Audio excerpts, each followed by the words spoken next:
नमस्कार. आज इथं आझाद मैदानावरती शिक्षक भरती पूर्ण करण्यासाठी व रयतमध्ये निवड झालेल्या विद्यार्थ्यांना लवकरात लवकर भरती करून घेण्यासाठी काही अभियोग्यताधारक इथं जमलेले आहेत. तरी त्यांना मंत्र्यांनी म्हणावं किंवा शिक्षण मंत्र्यांनी म्हणावं लवकर भेट द्यावी, त्यासाठी सर्व जमलेले आहेत, निवेदन घेऊन आलेले आहेत. तरी आज भानुषा माने मॅडम हे इथं आलेले आहेत. तुषार देशमुख सर आलेले आहेत. सर, आज आपल्या मागण्या काय आहेत? नमस्कार. आज शिव युनिटी फाउंडेशन व युवा विद्यार्थी असोसिएशन संयुक्त विद्यमाने रयत पवित्र पोर्टल अंतर्गत निवड झालेल्या 645 उमेदवारांचा संयुक्त लढा आज मुंबईमध्ये आहे. याच अनुषंगाने मुलाखतीसह पदभरती ज्या काही मागील कालावधीमध्ये 2022 10% पदकपात केली होती, ती पदकपात तात्काळ ती पदे भरण्यात यावीत. यासोबतच गणित विज्ञान या माध्यमातून कम्प्युटर सायन्स यासोबतच इतर विषयासह या उमेदवारांना प्राधान्यक्रम उपलब्ध करून देण्यात यावेत. याशिवाय एकदम ही शिक्षक भरती एकंदरीत जी शिक्षण मंत्री मोदयांनी 50,000 पदांची जी घोषित केली होती, ती शिक्षक भरती प्रक्रिया आचारसंहिता येत्या विधानसभेच्या आचारसंहिता पूर्व कालावधीत पूर्ण करण्यात यावी, अशी मागणी संबंध राज्यातील अभियोग्यताधारकांकडून करण्यात येत आहे. त्या दृष्टीने आम्ही इथे आज आंदोलन करतो. धन्यवाद सर. शिव युनिटीचे काही अभियोग्यताधारक इथं आहेत. नमस्कार भानुषा मॅडम, आपलं काय म्हणणं आहे?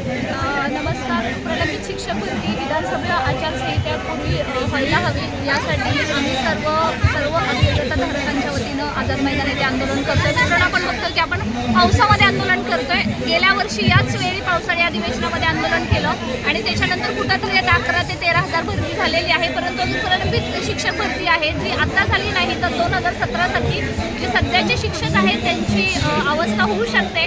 त्याच्यासाठी आम्ही आझाद मैदान येथे आंदोलन करत आहोत. पावसामध्ये भिजत आहोत. आपण सगळीकडे बघतोय की इकडे सगळीकडे पावसाचं वातावरण आहे. एवढे सगळे आंदोलक आहेत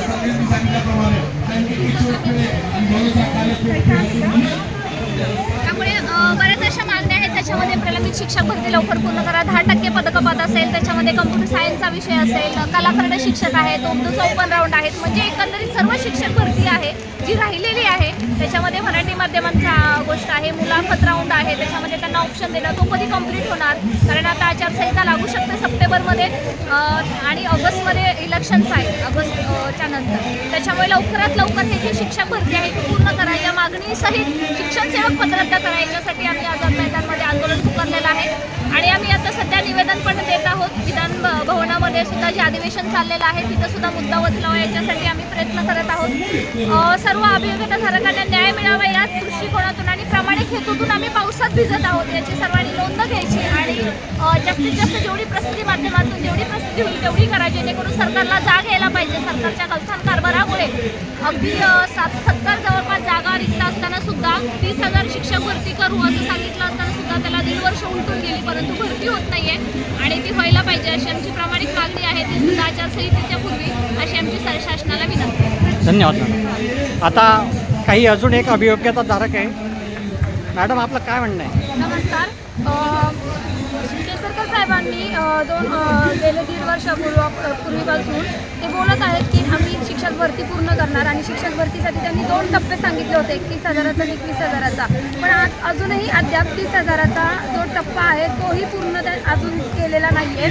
गेले 1.5 वर्ष झाले अभियोग्यताधारक प्रत्येक ठिकाणी निवेदन देत आहेत, त्याच्यासाठी प्रयत्न करत आहे. तरी त्यातली फक्त 14,000 ते 15,000 शिक्षक भरती त्यांनी पूर्ण केलेली आहे आणि प्रत्येक वेळेस त्यांच्या तोंडातून एकच वाक्य येते की 30,000 पदभरती झाली, 30,000 पदभरती झाली. पण हे अक्षरशः चुकीचं असून फक्त 14,000 ते 15,000 पदभरती झालेली आहे. पावसाळी अधिवेशनात आमचा मुद्दा घ्यावा, त्यासाठी आम्ही आजपासून इथं आंदोलन केलं आणि आंदोलनात तुम्ही परिस्थिती बघता की आम्ही जेवढे अभियोग्यताधारक आहोत पावसात भिजतोय, पण आमच्या मागण्या अजून त्यांच्यापर्यंत पोहोचलेल्या नाही आहेत. तर मी मीडियाच्या माध्यमातून एकच सर्वांना विनंती करते की आमच्या ज्या मागण्या आहेत त्या विधानसभेपर्यंत पोहोचाव्यात. आम्ही निवेदन दिले, सर्व काही केलं आहे. तर 80% पदभरती असताना देखील त्यांनी 10% कपात केली, 70% पदभरती सुद्धा त्यांनी अजून पूर्ण केलेली नाही आहे. त्यामुळं माझी केसरकर साहेबांना आणि माननीय आयुक्त सरांना विनंती आहे की एवढ्यात जास्तीत जास्त लवकर आणि तात्काळ ही पदभरती होईल त्याच्यासाठी आपण प्रयत्न करावे. कारण की आज 4 दिवसापूर्वीच आमच्या अभियोग्यताधारकांपैकी एका अभियोग्यताधारकांनी आत्महत्या केलेली आहे आणि त्या आत्महत्येवरचा निषेध म्हणूनच आम्ही हे आजचं आंदोलन 10 तारखेचं आणि 11 तारखेचं आंदोलन इथं आयोजित केलेलं आहे. जर असेच महाराष्ट्रातील जर युवक पिढी जर अशीच आत्महत्या करत राहिली तर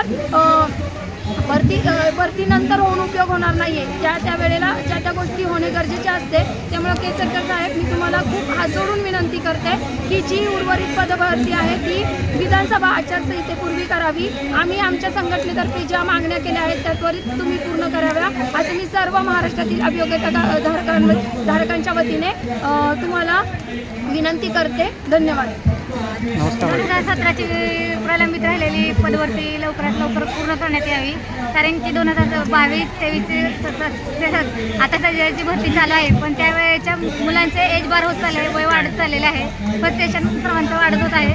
तर आचारसंहितेपूर्वी 2017ची राहिलेली प्रलंबित भरती पूर्ण करावी अशी शासनाला विनंती आहे. परिस्थिती काय बोलायला